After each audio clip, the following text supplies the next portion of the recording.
The shy waitress greeted the Mafia boss's deaf mother, but what she said in sign language shocked everyone.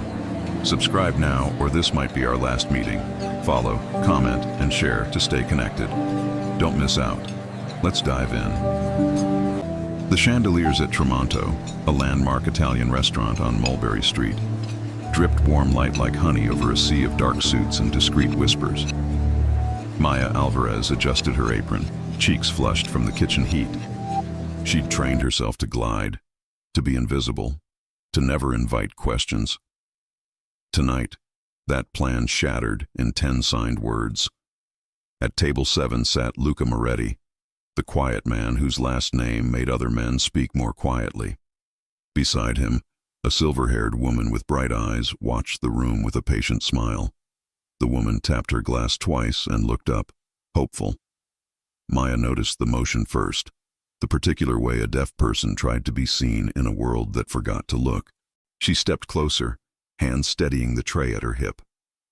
"Good evening," Maya signed in American Sign Language, her face warm, her body relaxed into the shape of language. "How may I help you?" The older woman's eyes filled with light. She signed swiftly, the motions graceful. "I was telling my son the tiramisu used to be brighter. It tasted like holidays. Could you tell the chef he almost got my memory right?" Maya smiled. "I'll tell him. And I'll ask about the coffee brand. Sometimes it changes the cream." Luca's fork paused mid-air.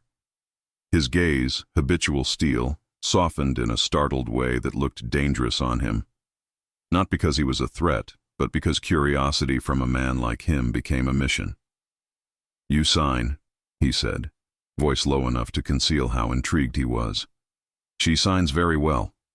His mother, Elena, signed with pride, then spoke aloud in careful syllables. "You never learned, Luca. Now you will." Heat climbed Maya's neck. "It's just something I picked up." "People don't pick up kindness," Luca replied. He didn't smile. He noticed. "What's your name?" "Maya."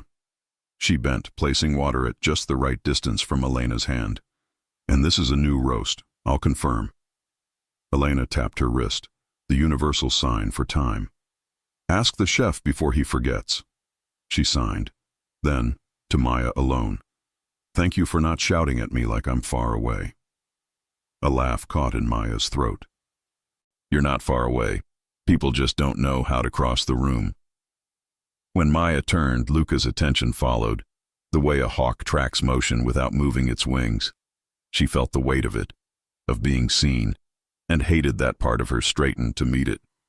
He was exactly the type of man she avoided, decisive, feared, with the means to pull any thread until a life unraveled. She delivered Elena's note to the chef, returned with espresso, and translated back and forth.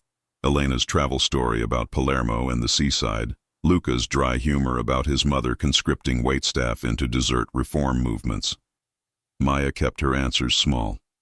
"Yes, no. I'll ask. But soft things sneak out when you relax." Elena signed. "Where did you learn?" "My father lost hearing after an accident. I learned because I was late." The confession came without permission. She had learned to be on time for pain. When Elena lifted her espresso, Luca asked, "What's your last name, Maya?" "Alvarez," she said, keeping her eyes on Elena. "Elena likes you," Luca said, as if naming the weather. "That doesn't happen often." "I like people who look at me," Elena signed pointedly. She looked. Maya nodded, stepping back before temptation, to linger, to answer more, betrayed her. She wanted out of this light. At the end of the meal, Luca left cash like it grew in his palm and a single business card, Moretti Imports. Not a phone number, just a line written in a deliberate hand. For the coffee question, or anything else. He slid it toward Maya, not touching her fingers. "I won't need anything else," she said. "Everyone needs something," he replied. Maya waited for the table to leave before letting her breath out. She tucked the card into her apron to toss later, told herself she would forget his eyes, told herself she would never sign in public again. She told herself many things she didn't believe. Near closing, a man in a leather jacket hung at the bar, eyes on her reflection in the mirror. He wasn't drinking. He was remembering her face. Maya's stomach turned cold. She knew the look. Recognition without warmth. She finished her shift and stepped into the alley where the city exhaled steam. Footsteps followed at a distance that said, "Don't run. We like it better when you do." A black Maserati rolled to a satin stop at the curb. The passenger door swung open.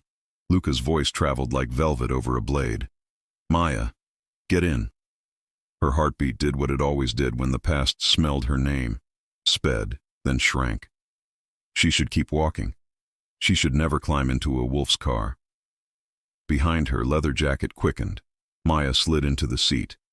The door closed like a vow. "What a coincidence," Luca murmured, eyes on the mirror. "I was just thinking how I hate coincidences." "Then you're going to hate my life," Maya said. "Your life is safe for the next 10 minutes, he said, easing into the street. "Tell me who he is." "I don't say names," she replied, hands tightening on her bag. "Fine," Luca said, turning left without signaling. "Then tell me how many there are." She swallowed. "Tonight? 1." She paused. "But they don't like to be alone." "And you," Luca said, gaze moving from road to her face, as if calculating what had to be protected to preserve something he suddenly valued. "You really thought I'd let you walk out alone after the way my mother looked at you?" Maya faced him. "No," she admitted. "I thought you'd let me because it would hurt less later." The corner of his mouth tilted, the closest he came to a smile in public. "Later?" Maya looked back at the alley fading behind them. "Later always comes." The Maserati slipped under the Manhattan Bridge lights as another car eased out 2 blocks behind. Luca didn't look. He knew. Maya folded Elena's espresso note in her palm and wondered why the smallest language always found her, right before the shot began. The crack ricocheted off brick. Luca didn't flinch. The speed changed, but the line didn't. He guided the Maserati into darkness and out again, letting the city's rhythm conceal his evasions. Behind them, a sedan nosed wider, unsignaled, predatory. "Keep your head down," he said, not raising his voice. "Glove box." Maya fumbled. No gun, just a black rectangle the size of a paperback. She opened it to rows of metal tiles. Plates. He handed her one with a practiced flick. "Put that over the dash camera, left corner." "Illegal?" she asked. "Everything worth doing is inconvenient," he said. They cut across Chinatown, then up into streets where families ate late and nobody called the cops for noise. The sedan stayed 3 cars back.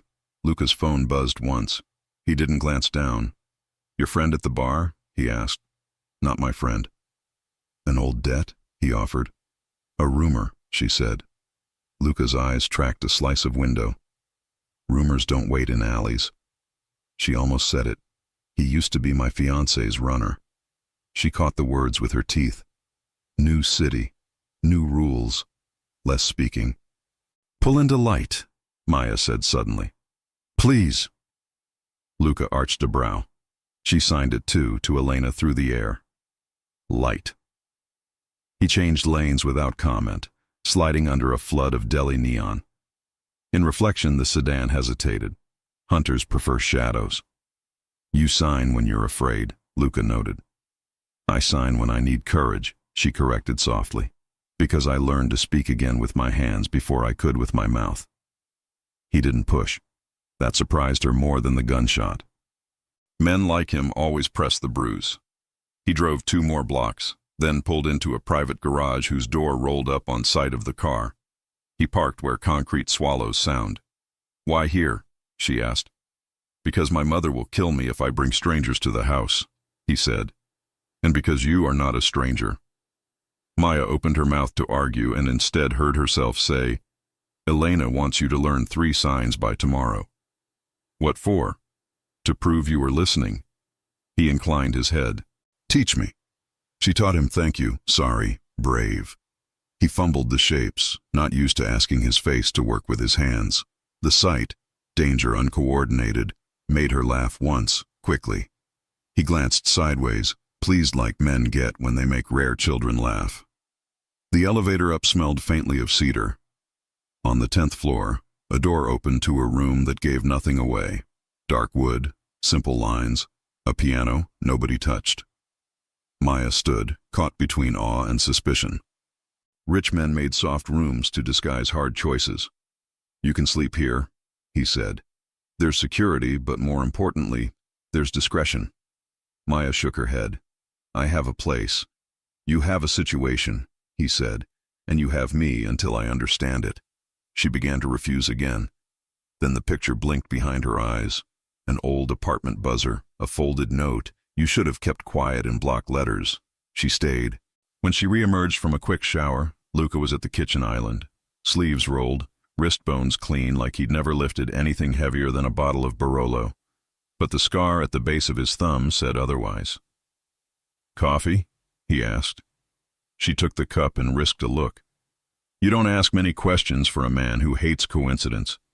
"I'm saving them," he said. "For when?" "When you trust me enough to answer." Trust. The old word. The one that used to mean permission to hurt me. She sipped. "Your mother's espresso was very close. The chef needs a different roast from Naples. I'll text the brand if—" She stopped. "I don't have your number." He slid a card across the counter. A number this time. She took it, then, unthinking, tucked it behind her phone case, and saw the wallpaper beneath. A photograph she couldn't bring herself to change. A dock in Miami. Two silhouettes. One man with a soft smile and a hand too light on her shoulder. Luca saw nothing and everything. "Who is he?" "A rumor," she said. "Rumors don't kiss you on docks," he replied. She set down the cup, heart slamming. "He's the reason I don't say names. He's the reason a runner remembers my face and waits at bars." Luca leaned back, hands flat. "And what did you take from him?" "Myself," she said. "Eventually." His mouth tipped again, not amusement, respect. "Then he'll come ask for a refund." "He already tried," Maya whispered. "He called it an engagement." Silence opened like a door between them. Luca didn't fill it with promises. He nodded once, the way men nod at tombs. "I'll have a man sit outside the restaurant tomorrow. You won't see him. They will." "I can't afford your men," she said. "You can afford to wake up," he said simply. "Payment enough." She looked at the piano, at the city glowing through glass, at the man who had turned away a shot by driving into light. People like him built their power on debts, yes, but some currencies you couldn't counterfeit. He did not look away from danger. He did not look away from her. "Teach me one more sign," he said, voice lowered, as if the room were a church. She taught him home. He practiced twice, then once more even slower, until his hands carried it clean. "Good," she said softly. He met her eyes. "It will be," he said. "Unless I'm wrong." Maya hadn't planned to sleep. Her body decided for her. When she woke near dawn, a folded note leaned against a glass of water on the nightstand. "Leave when you like. Pantry has food. Security knows your name." L. Under it, written carefully, "Thank you" in blocky ASL drawing. She smiled in spite of herself. Her phone buzzed. A blocked number. She didn't answer. It buzzed again with a text that froze the bones in her hands. "Tell your new friend to stop following my cars, or I'll tell him what you really did. A." Her stomach flipped as if the elevator cable had been cut. The next buzz wasn't a text. It was a photo. Her father's old repair shop in Queens, security gate half down, boot prints in dust, a single lily shoved under the grate, a flower he used to bring home on Fridays. The caption read, "Rumors bloom. See you soon." By noon, the alley behind Tramonto smelled like garlic and rain. Maya's hands shook on the espresso machine. She hid, trembling with precision. Tamp, release, wipe, mirror smooth crema. Routine could be armor if you wore it hard enough. At 2, Elena arrived alone, escorted by a driver who pretended not to notice when she signed hello to the dishwashers. She took the corner table under the Dega print, a spot where the light made everyone kinder. Maya approached, a souffle of courage barely risen. "Good afternoon, Signora Moretti." Elena's face brightened. "Elena," she signed. Today I am only Elena. You? Maya, she signed back, trying not to cry. Home was a shape the hands could make when the mouth couldn't. Elena gestured toward the seat. Sit. We talk like old friends who have not met yet. Her humor lived in the arch of her brows. I can't sit on shift. Elena waved her off, the Moretti equivalent of a papal dispensation. Maya sat. My son does not bring people to the apartment. Elena signed, eyes twinkling. He brought you. I approved. Then I told him to learn, please. He likes being boss too much. Maya laughed, airless and grateful. He learned thank you and sorry first.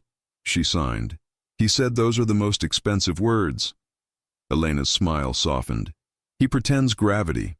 Inside, there is a soft boy who thinks if he doesn't hold the ceiling, it will fall. His father taught him to be column, not window.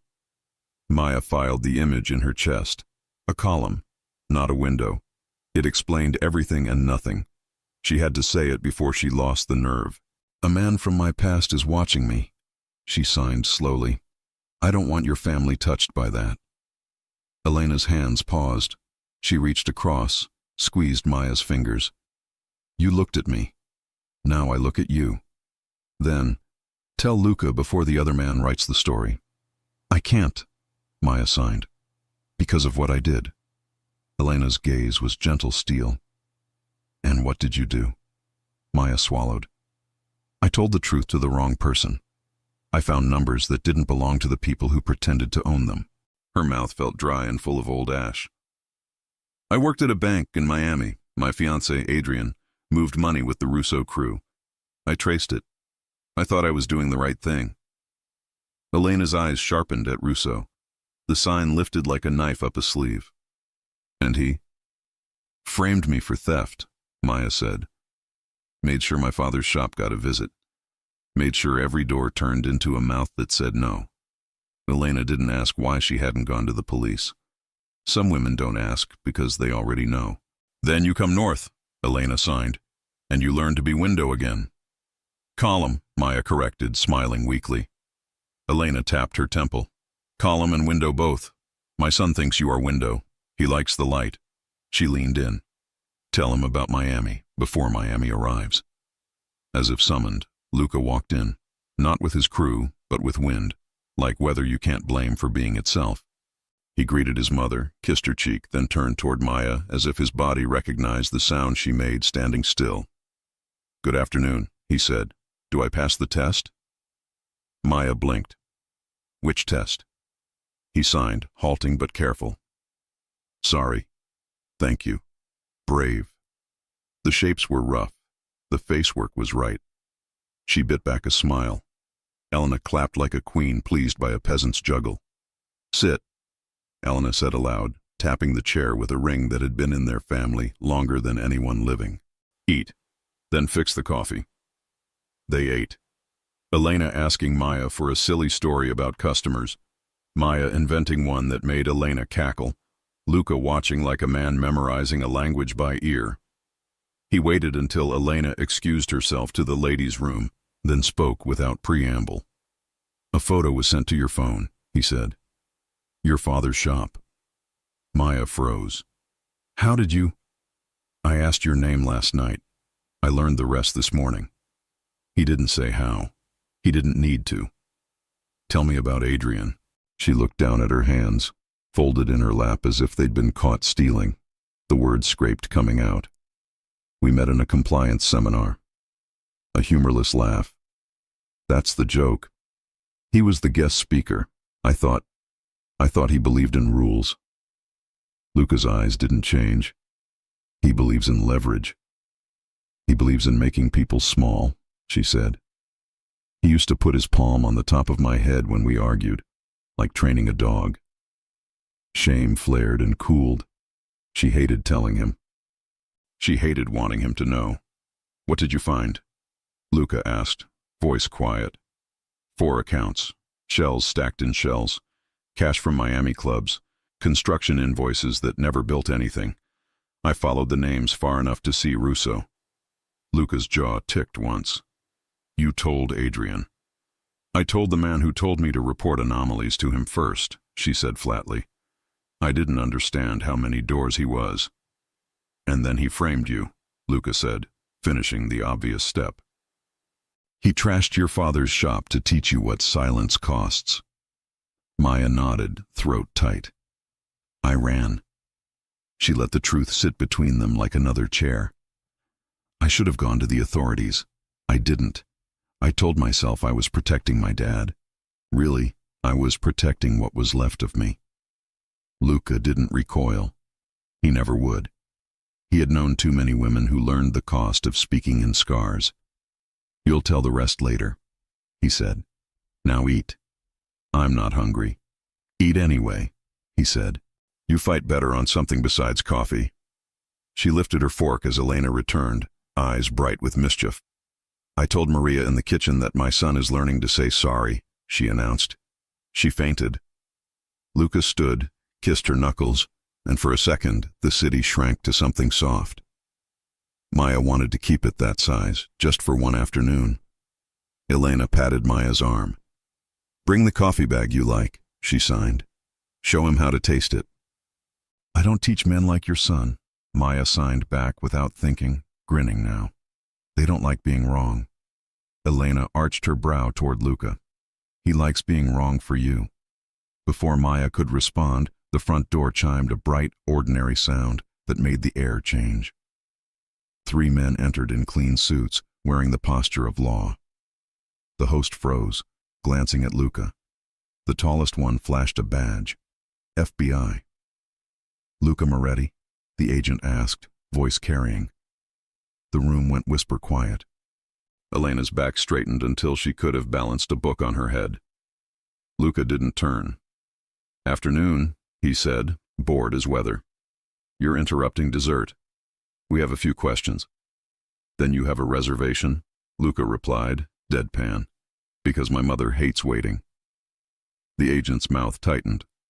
This is regarding suspected money laundering with entities linked to Russo Construction and... He checked his paper. A former compliance officer from a Miami bank. One Maya Alvarez.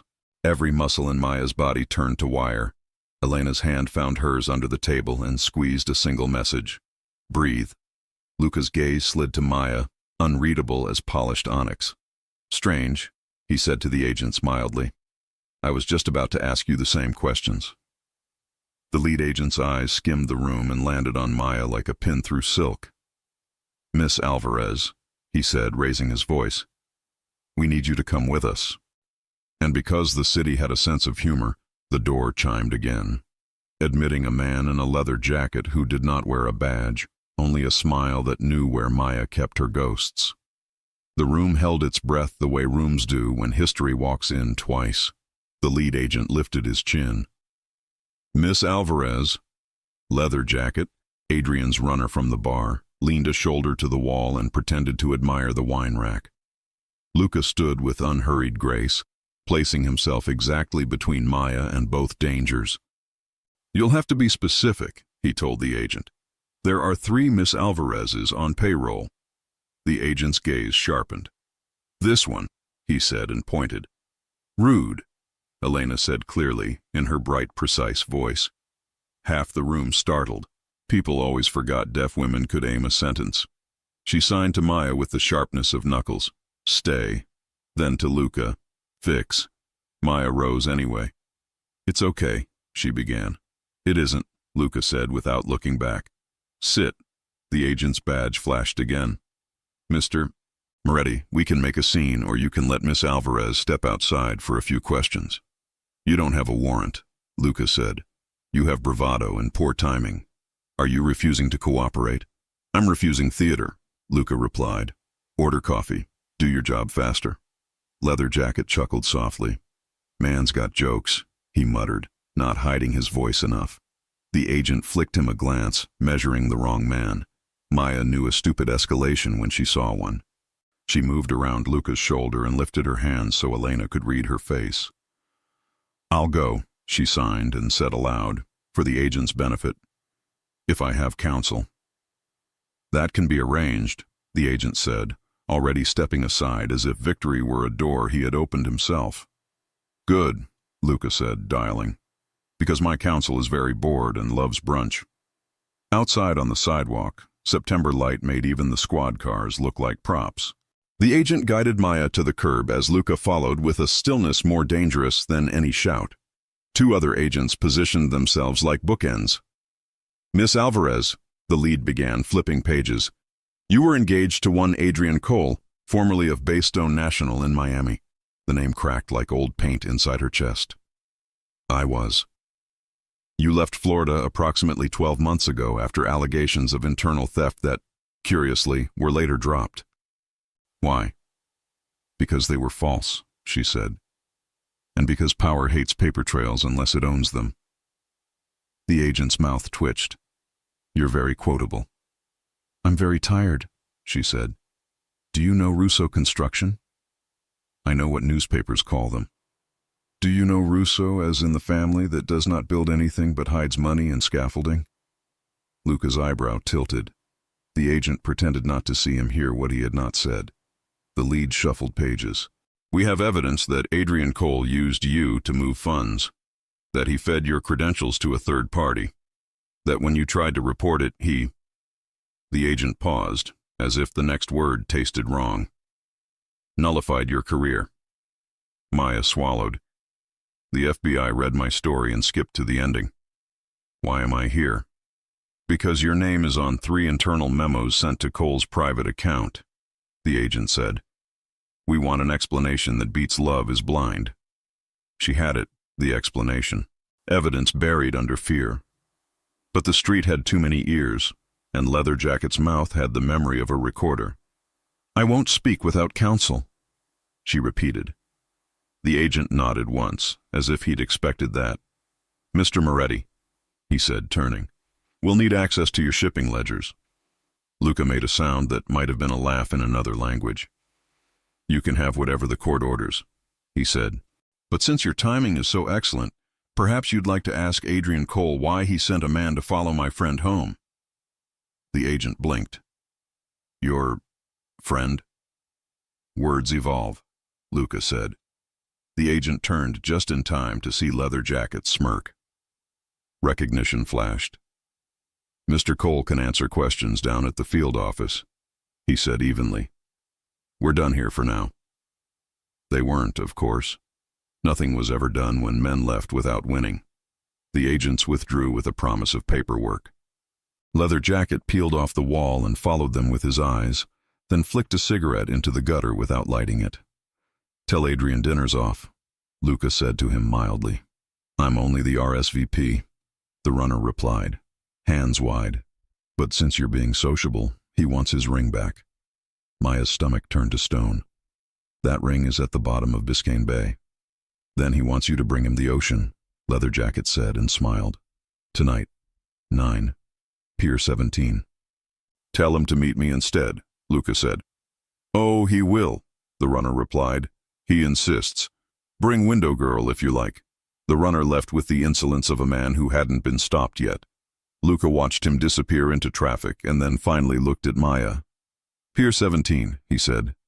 "Bad choice for a swim." "I'm not going," Maya said. "You're not," he agreed. "We are." She shook her head hard. "No, he wants me in the open. He wants to yank me like a chain." "And I want to cut the chain," Luca said simply, "so he can't yank anyone again." Elena stepped outside and slid her hand into Maya's, small and unyielding. "I will make coffee," she signed. "Then we plan." "Nonna?" Luca murmured. "Please." "Don't please me," she said aloud, sparking. "You will break heads, yes? Good. First we eat." It was ridiculous and perfect. They ate. They planned. Luca called a lawyer with the voice of a man who woke people up and owed no apologies for the hour. The lawyer promised to be at Pier 17 with papers that meant, "If you touch my client, you'll touch a judge." It sounded like a bedtime story told to wolves. At 8:30, the sky over the East River bruised purple. The pier glittered with date nights and teenagers pretending not to be scared of the dark. Luca stood with 2 of his men, Santo and Rafe, who looked like expensive mistakes you couldn't return. "You stay behind me," Luca told Maya. "I'm tired of behind," she said. "That's where people pretend you aren't there." "You're there," he said without argument. That's the point. A figure detached from the shadow of a ferry sign. Not Adrian. The runner again. Smile turned up like a hook. "Sorry for the bait and switch," he said. "Boss had a meeting. Sent me with a message." "No substitutions," Luca said. "He'll make an exception for you," the runner said. "Especially now that he knows you keep interesting company." Santo shifted his weight. Rafe scanned the periphery. Maya stood her ground, hands in her coat pockets to stop them from shaking. The runner's smile deepened. "Tell the girl her father says hello." "My father is dead," Maya said, ice cutting through fear. "Death is chatty in Queens," the runner replied. "New flowers at the shop. Maybe you should visit." Luca moved faster than air. The runner went to his knees with a sigh no one else heard. Luca's hand in his collar, Santo's knee in his back. Rafe relieved him of a small knife and a smaller gun. "Last chance," Luca said, not raising his voice. "Where is Cole?" "Closer than you think," the runner wheezed, "but not close enough to get wet." From the river came the low growl of an engine. A black speedboat cut a crescent through reflection and idled just beyond the lights. A man stood at the bow, coat unbuttoned to show a white shirt and a smile she had believed once. Adrian. He lifted a megaphone like a toast. "Bambina," he called, easy as a summer threat. "You always did like a view." Maya tasted metal. Luca's hand brushed her sleeve, a contact so careful it felt like prayer. Adrian's next sentence wasn't aimed at Luca or the men holding the runner. It was aimed at Maya's chest. "Tell your new boyfriend," he called, laughter carrying over water, "that the feds eat out of my hand, just like you did." The word boyfriend worked like he'd planned. A cheap match struck near a fuse. Rafe tensed. Santo swore. Luca didn't blink. He lifted his chin, a king obliging a peasant. "You wanted to see me," he called back. "I wanted her," Adrian said, voice echoing. "You're a bonus." Maya stepped forward. "What do you want, Adrian?" He spread his hands, benevolent. "Closure, don't you?" "People who want closure don't send lilies to graves," she said. He smiled wider. "People who want apologies don't hide behind mobsters." "Careful," Luca murmured. Adrian tilted the megaphone, bored. "Relax, Luca. We're on the same side. Russo sends his warmest regards. Says thanks for keeping the docks tidy." Rafe's knuckles lifted. Luca's men didn't like hearing thanks from ghosts. Maya took a breath she didn't have. "You framed me." "Harsh," Adrian said. "I repositioned assets." "You stole my life." "You gave it to me," he said. "You said yes, remember?" Luca's voice slid in, silken. "She rescinds." Adrian laughed, genuine delight at the theater. "You'll make a great usher at her next wedding." He tapped his watch. "Time. I have a call with 2 agents who think I'm the solution to their Russo problem. Fun how that works." "Ask them about the 3 memos," Maya called, the words jumping from the cliff of her fear. "Ask them why your private inbox has drafts you never sent. Ones I wrote that you forwarded to yourself after you deleted my access." The smile dulled a degree. "You were always clever," he said. "Clever women are exhausting." "Clever men are sloppy," she replied. "You hid the shells inside shells, but you signed the wrong wire by hand at 2:14 a.m., under a camera at a 24-hour florist. The timestamp doesn't lie. Your alibi does." Adrian's face went smooth. He didn't like being seen by his own mirror. "Tell Luca your father's favorite mechanic has a new address," he said instead. "Call it an invitation." "You don't get to talk about my father," Maya said, voice shaking. "Everything you touched is mine to reference," he said. "That's how ownership works." Ownership. The old claim. The first lie. Luca stepped a half step forward, the night folding around him. "Enough," he said. "You wanted my attention. You have it. Next time, bring a ring that fits the finger you're trying to bite." Adrian's laugh came like glass in a bag. "Cute. Keep her then. She's good at paperwork. You'll need that when the feds come. They always come." He lifted a hand. The boat peeled away, cutting neon into shards. Luca released the runner like garbage at the curb. "Tell your boss his papers are overdue," he said softly. The man limped off, eyes full of future mistakes. Rafe exhaled. "What's the play?" "Two fronts," Luca said. "Legal, street. Elena gets neither." Maya stared at the dark where the boat had been. The tremor took her after the danger left, as always. She heard her own breath and hated how loud fear makes you to yourself. Luca turned to her. "You were brilliant," he said, "and reckless. On balance, I approve."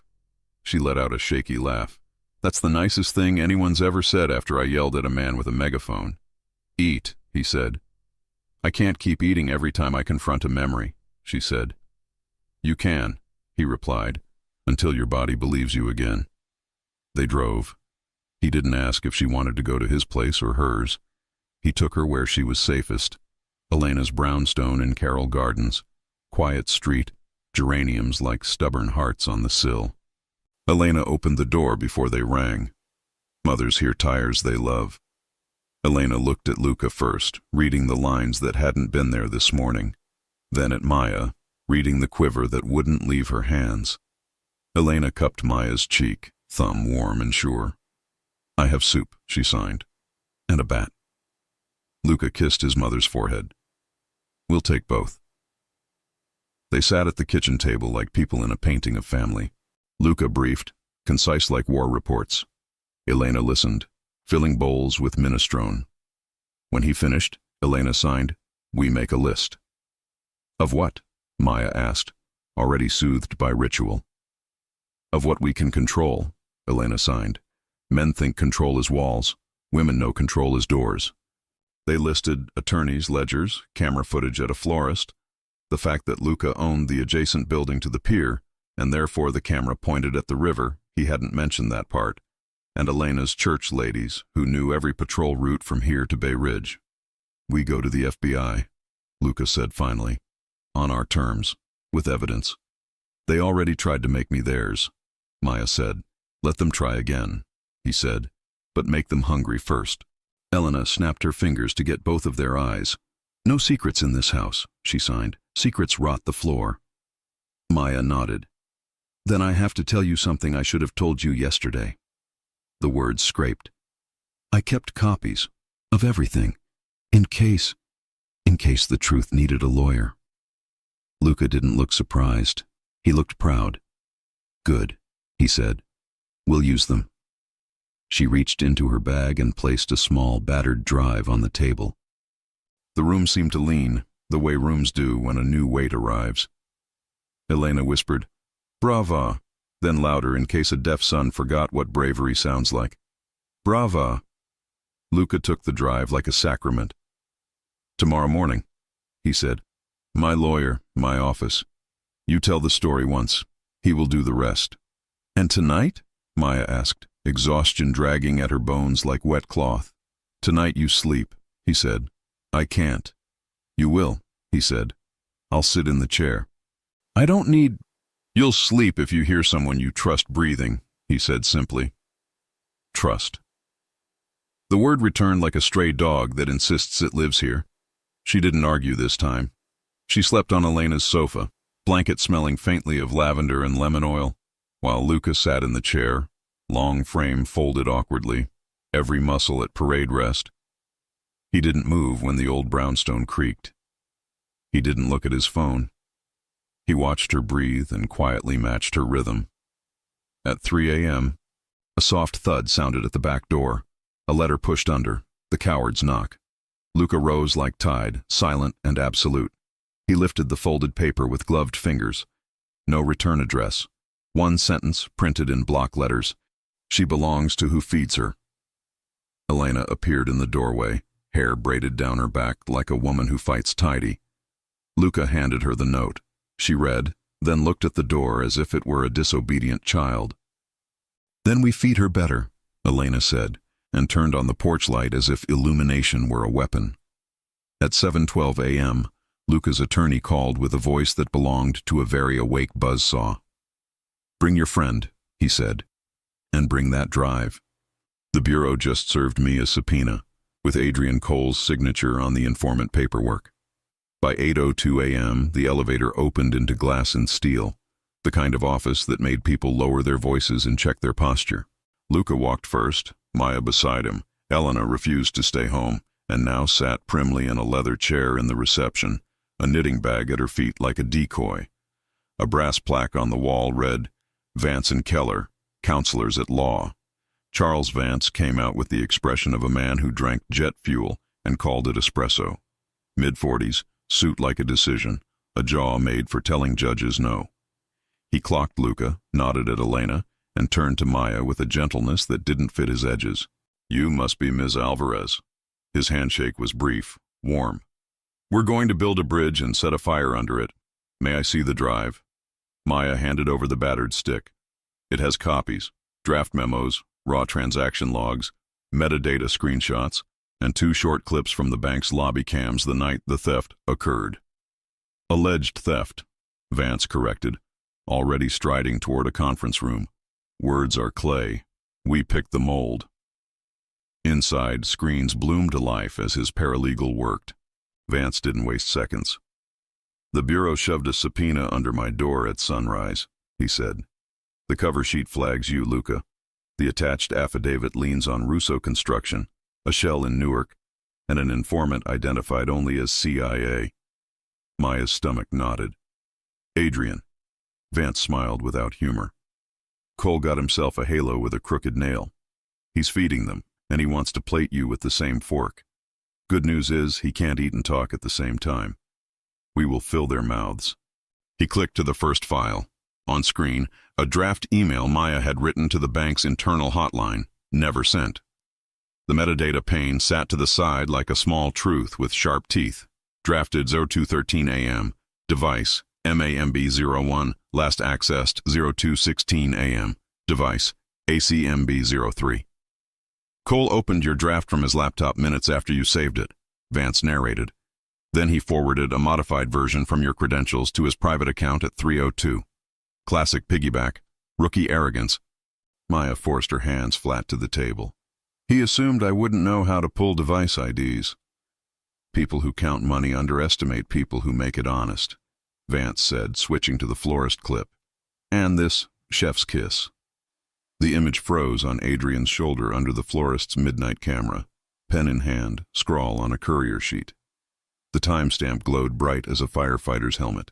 "He signs for a package linked to one of the shells on a night he swore he was in Miami Beach giving a talk on ethics." Luca's mouth curled at that. "Ethics. We'll also run a data tie between the shells and Russo-adjacent LLCs that happen to rent space on your docks," Vance went on. "Before you frown, yes, I know your ledgers are clean on paper.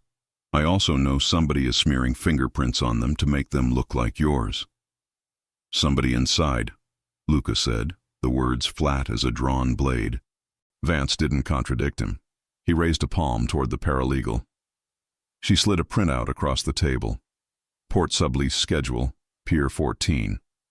Highlighted lines jumped like sirens. Tiny overpayments to a vendor with a forgettable name. Northside pallets, recurring quarterly, signed off by R. Sa. The rest of the surname, cut by the hole punch. Maya leaned in. "R. Sa? Rafe Santos?" Luca's eyes did not move. "There's more than one R." Vance drummed once on the table, a gavel's echo. "There's also a camera. City cam across from your warehouse. We subpoenaed the feed last month in another matter. Lucky us, it points at your door Tuesdays. Lucky us, Tuesdays are pallet days." He nodded to the paralegal. The screen switched to night footage. A box truck reversing to the loading bay. A man in a knit cap jumping down. The angle was bad. Faces blurred into winter. "Enhance what you can," Vance said. "But I don't need faces. I need patterns." He turned to Maya. "Here's our road. We asked the U.S. attorney for a proffer session, Queen for a day. You tell your story in my office with the government listening. Your ask, non-prosecution on the bank nonsense, witness protections on your father's shop memories, and a lane to testify about Cole and Russo without painting Luca as the artist." Maya swallowed. "They'll try to make me a tool. Then we be the hand," Vance said. We give them more truth than their informant gave them and make their case better if they leave Luca out of it. Prosecutors don't marry facts. They marry wins. Elena tapped the table to catch attention. She signed with quick economy. Safe. Then, when, where, who. Vance watched her hands like he'd been raised to observe carefully before speaking. Tomorrow, noon, he said aloud and slowly, looking to Elena and then to Maya. Here, government in this room. We control the coffee and the copies. We let them feel clever while we pick their pockets for promises. Luca sat back, unreadable. We push too hard. Cole panics. Panic makes him dangerous. Cole is already dangerous, Vance replied. Panic only makes him visible, which we need. The paralegal pointed at the screen again. Sir, new alert. A small window popped up. Anomalous print job. Moretti Imports, HQ, 8:26 a.m., and a thumbnail of an accounting ledger spilled in miniature. Vance's brows lifted. We installed detection on your network last year, he told Luca as if the detail were weather. Someone just printed Pier 14 subleases from inside your building and emailed them to a free webmail address. Maya felt the temperature tilt. Who's in your office this early? Half the company, Luca said dryly. I pay well and provide espresso. The paralegal clicked deeper. Printer, 4th floor, ops, user, are Santos. The air thinned. Luca didn't move for a count of 3, and in those 3 seconds Maya understood what power really meant. Not volume, not violence, but the ability to keep your face a still pool when the rock drops. Rafe signs everything, he said at last, polite as a knife. Including things he doesn't read. Then either your lieutenant is sloppy, Vance said, or he's making 2 kinds of copies. Maya's pulse jumped. Rafe was on the pier last night. He's loyal. People are loyal until they're offered a different kind of fear, Vance said. Loyalty and terror spend the same. Elena's knitting needles clicked once, the sound of a verdict. She signed to Luca without blinking. Ask, look, not shout. Then to Maya, breathe. Luca stood. We go now, he said, voice low. I ask, I look, I do not shout. Vance slid a folder across the table. One more thing. If Cole's assigned CI, he'll have handlers. They'll think he's their dog. He thinks you're his leash. Let him pull. We have the post. Meaning? Maya asked. Meaning you dress the wound and let him sniff it, Vance said, grim amusement in it. Text him. Offer a professional meet. Not lover. Not victim. Consultant. Tell him you're willing to sit down with the Bureau to correct the record, and you thought he should know first. That will make him drive faster, Luca said. Good, Vance replied. Men who drive fast forget to check their mirrors. They left the office with a plan that felt like holding fire by the cool end. Outside, the city had shaken off its morning fog and put on its midday hustle. On the curb, Elena squeezed Maya's hand. Window and column, she signed. Today we are both. At Moretti Imports, the lobby smelled like citrus cleaner and salt. Employees lifted their eyes, then lowered them with affection rather than fear. Luca's empire ran on competence as much as reputation. Upstairs, the operations floor opened into a half-wall bullpen. Rafe stood by a printer, body hunched, tie loosened. At the sight of Luca, he straightened, easy grin switching on like a light. Boss, he said, we got the Long Island offload scheduled an hour early. Do we? Luca said. And do we have a reason you're printing my subleases to a personal account? Rafe blinked, blank, then offended. What? No. I was emailing the county permit office from my phone. Printer must be. He checked the panel, bit his lip, pushed buttons as if a machine could be cajoled into innocence. See? It keeps caching. Stop, Luca said, not loud. Look at me. Rafe looked. He was a good liar in the way dogs are good at pretending they didn't steal chicken. His eyes kept skittering left like a bird watching a shadow. Who gave you Northside pallets? Luca asked. Vendor on the county list, Rafe said. Who vouched? Rafe's pause was a breath and a lifetime. Paolo. The name dropped into the room like a wrench. Paolo, the bookkeeper who'd taught Luca to balance his first doc ledger at 16. The man who brought Elena fresh figs in summer and filed taxes so clean they squeaked. Maya felt the thread snap and go taut in another direction. "Does Paolo have access to the ops floor printer?" she asked. "Paolo has access to heaven and earth," Luca said softly. "Because I gave it to him." Rafe swallowed. "Boss, Luca lifted a palm. "Fix your tie," he said, and walked away. Maya hurried to match his stride. "Rafe might be stupid," she said under her breath. "Paolo is not." "Paolo is family," Luca answered, which is a sentence that contains both facts and mistakes.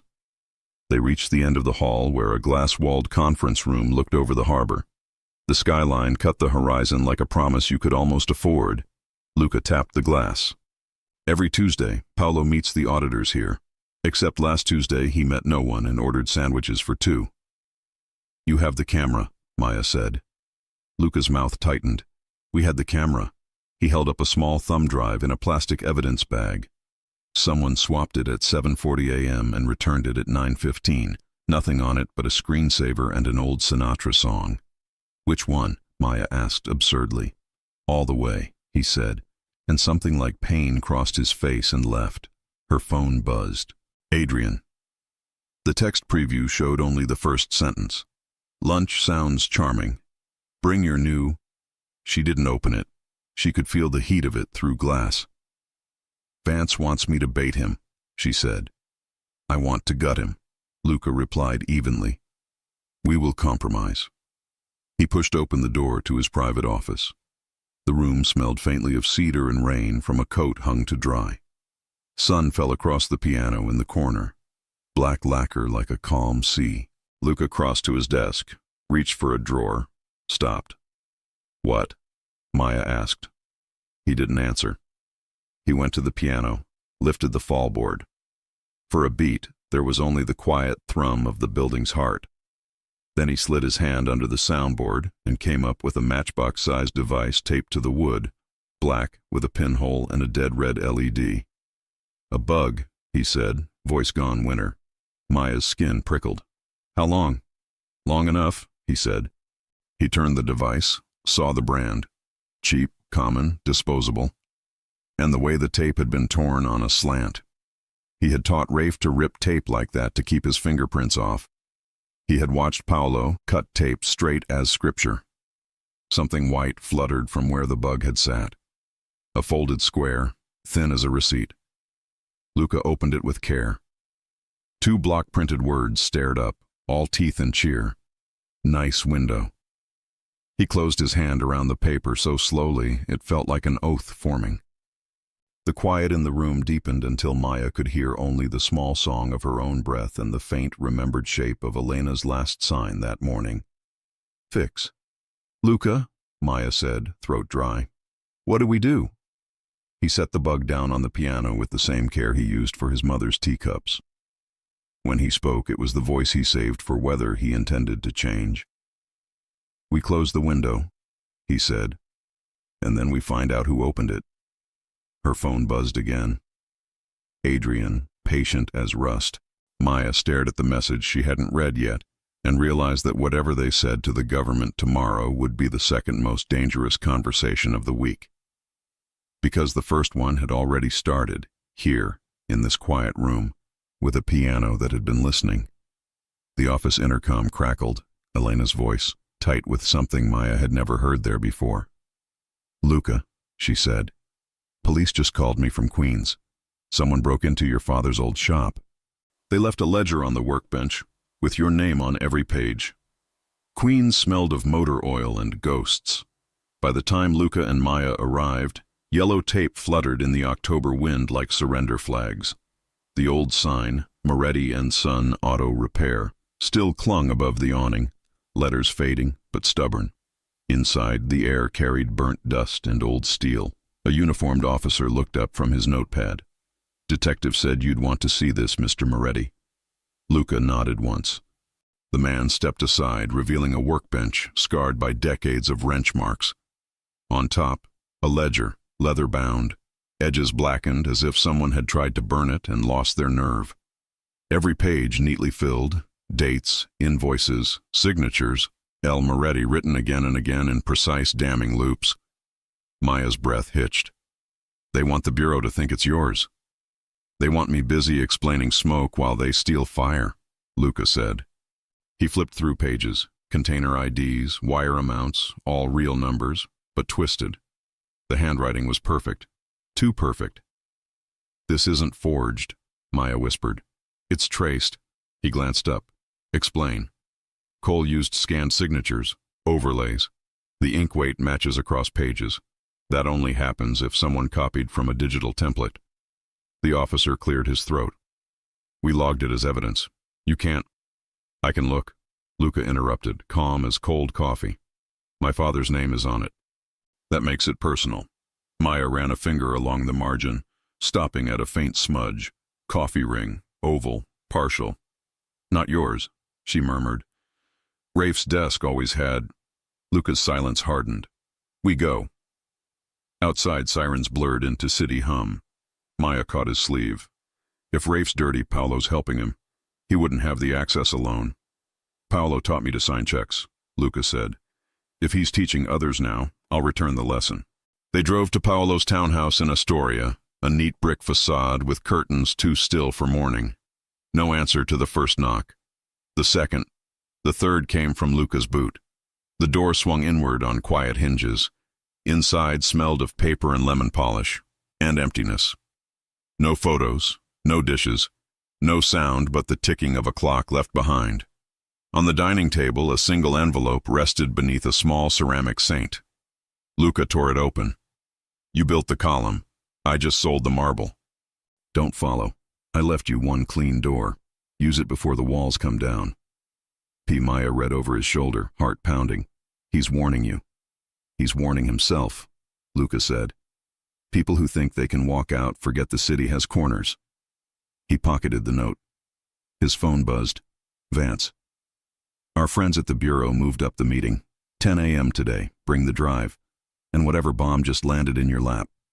Make it noon, Luca said. They insisted. Then we'll be early. He hung up, turned to Maya. You still want to tell the truth? Yes. Then today we do it with their microphones on and ours louder.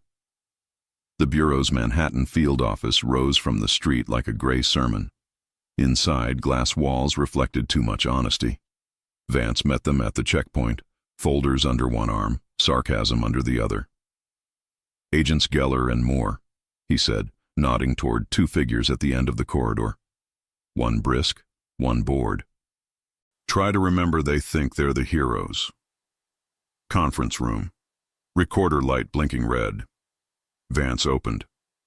This is a voluntary proffer. My client, Ms. Alvarez, will speak freely regarding financial misconduct linked to Adrian Cole, Russo Construction, and affiliated shells. Mr. Moretti attends as corroborating witness. Geller leaned forward. Corroborating or controlling? Vance smiled. Both start with C. Pick your favorite. Maya exhaled.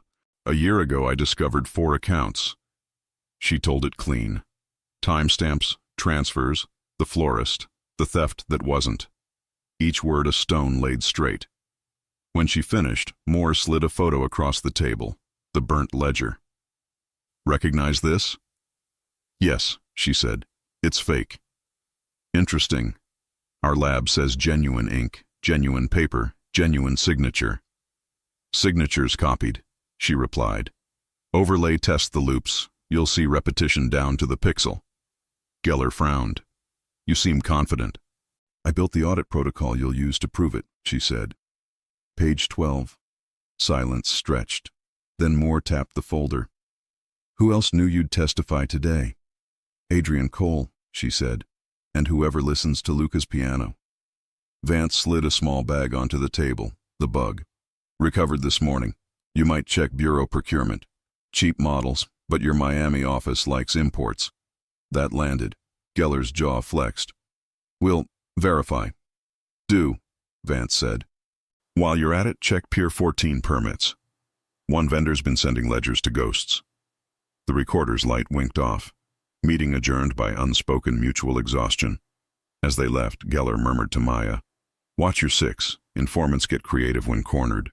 She nodded. So do witnesses. Outside, rain began. Soft, early, forgiving. Luca opened his umbrella. She didn't step under, choosing the drizzle instead.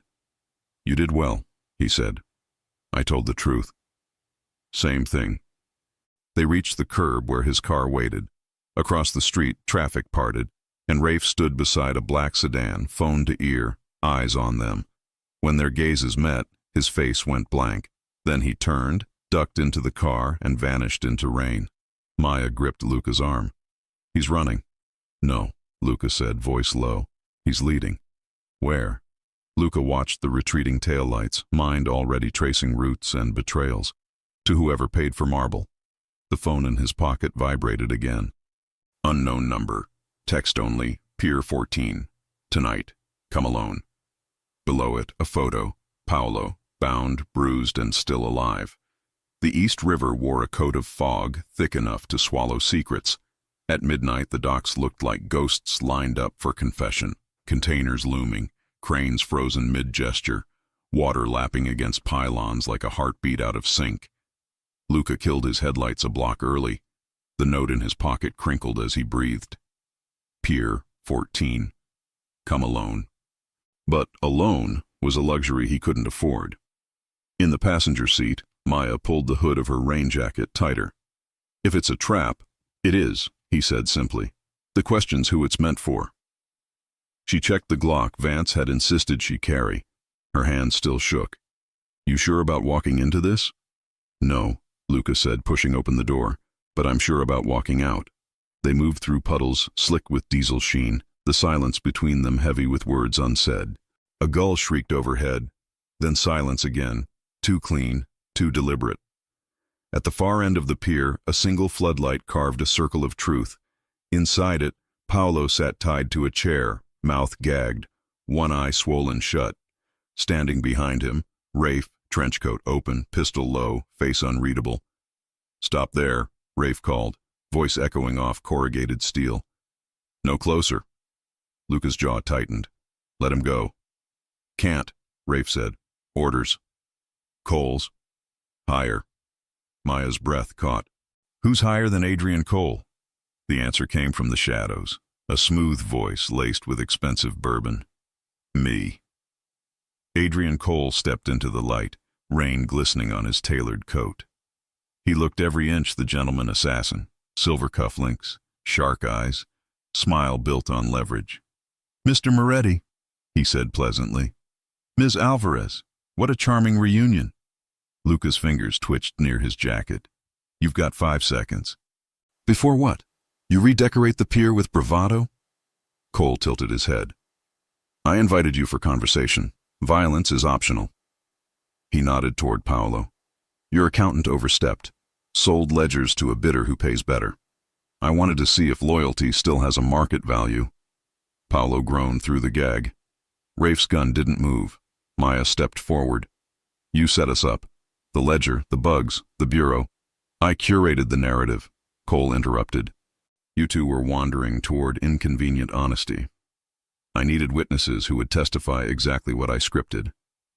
"You forged evidence under Luca's name," she said. "You tried to make him the villain." Cole smiled thinly. "Every empire needs a scapegoat." Luca's voice dropped to gravel. "Funny, I was thinking every empire needs a funeral." Rafe's aim wavered. "Boss." "Quiet," Cole snapped. But the hesitation was enough. Luca's eyes locked on Rafe's. "You didn't torch the shop." Rafe swallowed hard. "No." "Then why stand there?" "Because he has my sister," Rafe whispered. Cole sighed, annoyed.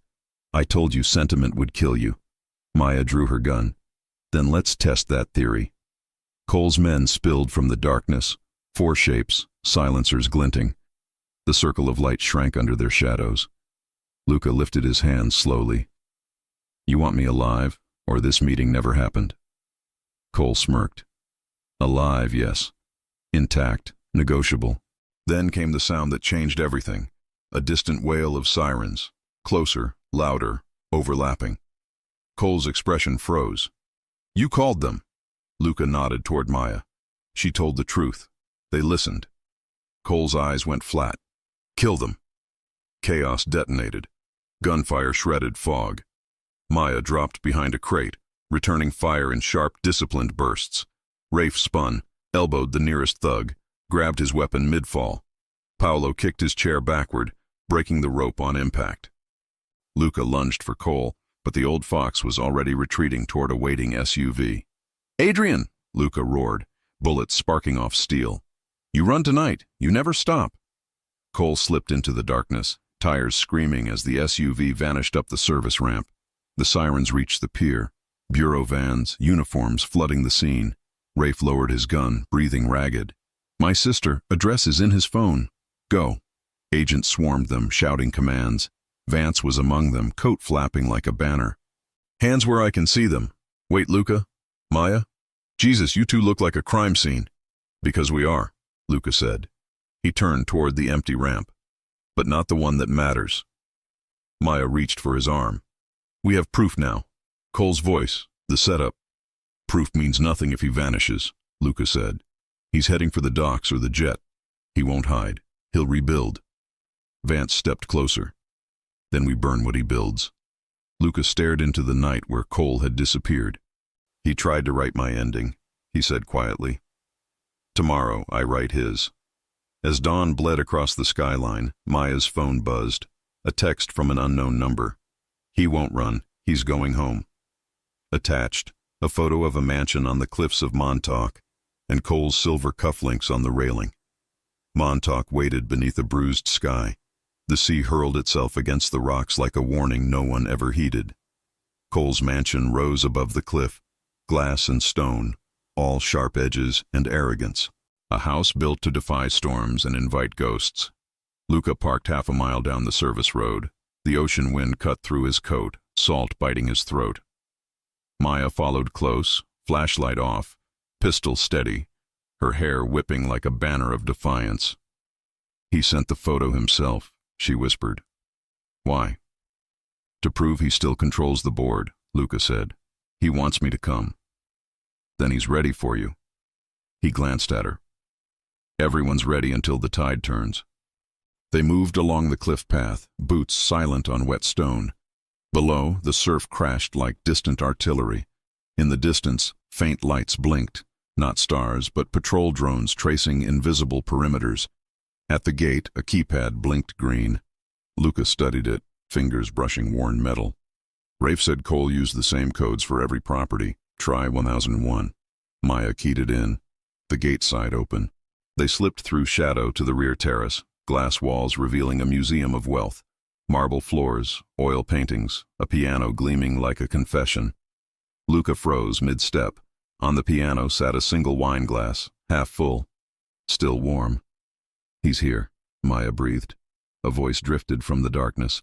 "Of course I am." Adrian Cole stepped from the study, holding a decanter like a priest offering communion. No guards this time, no weapons visible, just a man wearing calm like armor. "I wasn't running," he said. "I was waiting." Luca's hand hovered near his holster. "For what? Absolution?" "For you to decide who you are," Cole said. "A man chasing justice, or another Moretti chasing blood." Maya stepped forward. "You forged ledgers. You blackmailed witnesses. You destroyed families." "I built empires," Cole corrected. "And you, both of you, helped me, whether you admit it or not." He walked to the window, waves roaring beneath. "I recruited Rafe to your family. I paid Paolo to keep the books clean.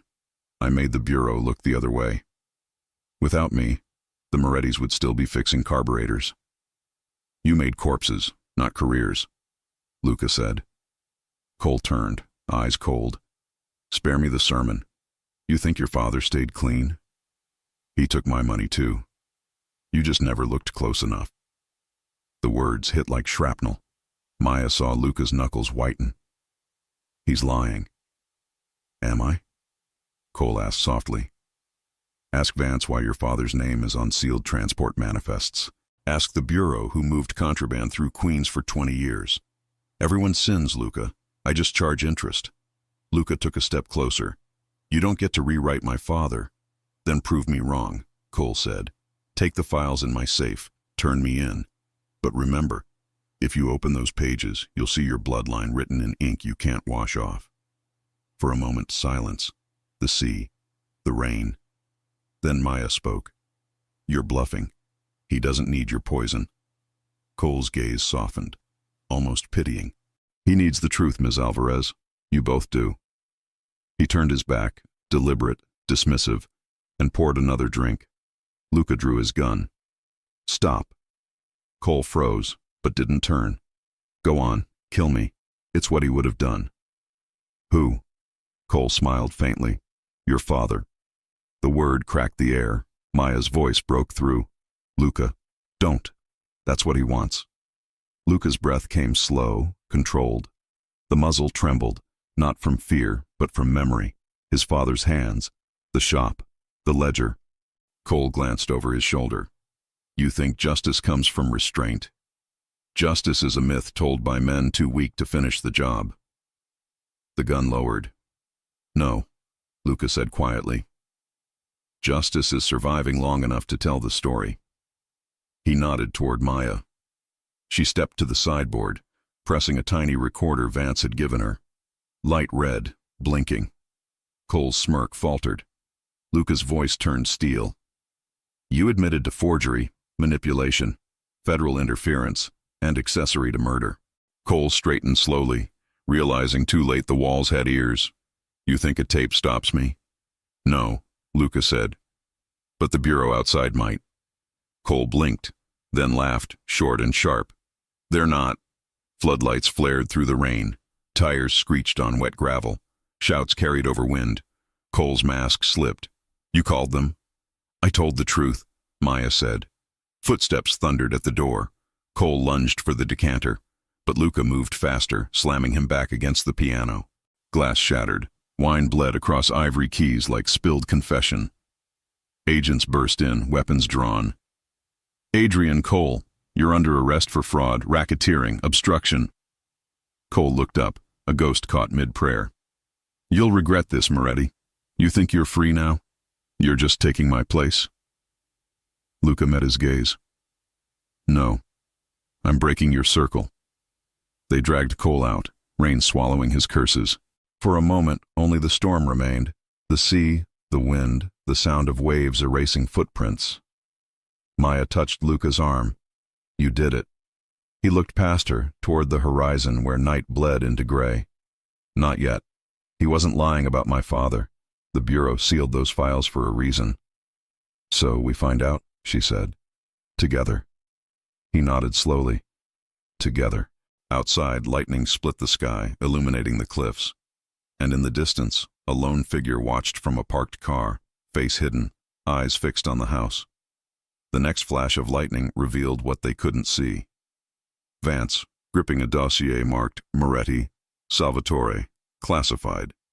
And in the corner, a signature, not Cole's, Luca's father's. Dawn crept across Manhattan like a promise kept too late. Luca stood at the window of his penthouse, city lights fading into gray morning. Below, sirens murmured in the distance, blending with the hum of traffic, the song of a city that forgot yesterday faster than it forgave it.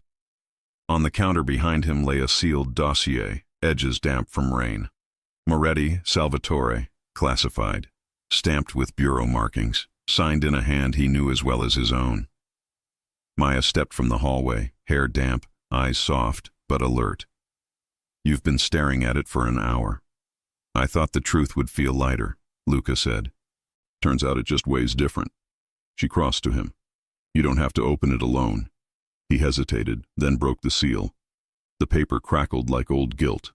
Inside, typed reports, surveillance photos, ledgers, and one line circled in red, Salvatore Moretti, confidential asset, 1989-2001. Maya's eyes widened. He was an informant? Luca's jaw tightened. A broker, between the Bureau and the syndicates. He built peace one deal at a time, thought he was keeping the family safe. She traced the signature. He risked everything.